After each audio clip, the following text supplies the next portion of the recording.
Hello guys, আসসালামু আলাইকুম। আশা করি সকলে ভালো আছেন। তো আজকে আবার আপনাদের মাঝে চলে এসেছি নতুন একটি মিনি ব্লগ নিয়ে। তো আজকের এই মিনি ব্লগে আমি আপনাদেরকে দেখাবো সুন্দর একটি ফুলের গাছ।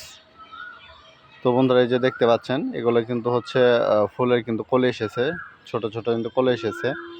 তো আজকের এই মিনি ব্লগটিতে আমি আপনাদেরকে সুন্দর একটি ফুলের গাছ তুলে ধরার চেষ্টা করব এবং এই ফুলের গাছ সম্পর্কে বিস্তারিত আলোচনা করব যে এই ফুলের গাছের ফুলগুলো কেমন এবং এই ফুলের গাছ আপনি কিভাবে রোপণ করবেন আপনার বাগানে, এবং এই ফুলের গাছ রোপণ করতে কিভাবে আমরা মাটি নির্বাচন করবেন এ সম্পর্কেই কিন্তু বিস্তারিত আলোচনা করব আজকের এই ছোট্ট মিনি ব্লগটিতে।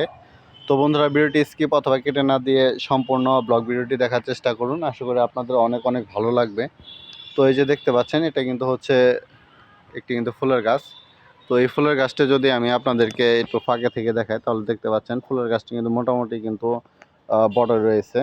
তো এই ফুলের গাছগুলো কিন্তু প্রায় 15 মিটারের মতো 15 ফিটের মতো কিন্তু লম্বা হয়ে থাকে, তাহলে তো বুঝতেই পারছেন। এবং এই ফুলের গাছগুলোর ডালপালাও কিন্তু মোটা হয়ে থাকে। আমি যদি আপনাদেরকে দেখাই, এই যে দেখতে পাচ্ছেন, এগুলো কিন্তু হচ্ছে এই ফুলের কিন্তু ডালপালা, এবং এই যে এগুলো কিন্তু হচ্ছে যে ফুলের কিন্তু কলি এসেছে। তো এটা কিন্তু কিছুদিনের মধ্যেই কিন্তু এটা কিন্তু সম্পূর্ণ ফুলে পরিণত হবে, তখন কিন্তু গাছটা কিন্তু অনেক অনেক সুন্দর দেখা যাবে। আপনারা দেখতেই পাচ্ছেন, এই যে এটা হচ্ছে কিন্তু ফুলের কিন্তু কলি। তো বন্ধুরা, যারা আমার এই ব্লগটি দেখছেন এবং যারা এখন আমার চ্যানেলটিকে সাবস্ক্রাইব করেনি, তারা কিন্তু অবশ্যই অবশ্যই আমার চ্যানেলটিকে সাবস্ক্রাইব করে রাখবেন, কারণ এরকম ব্লগ কিন্তু আমি প্রতিনিয়তই কিন্তু নিয়ে কিন্তু হাজির হয়ে যাই।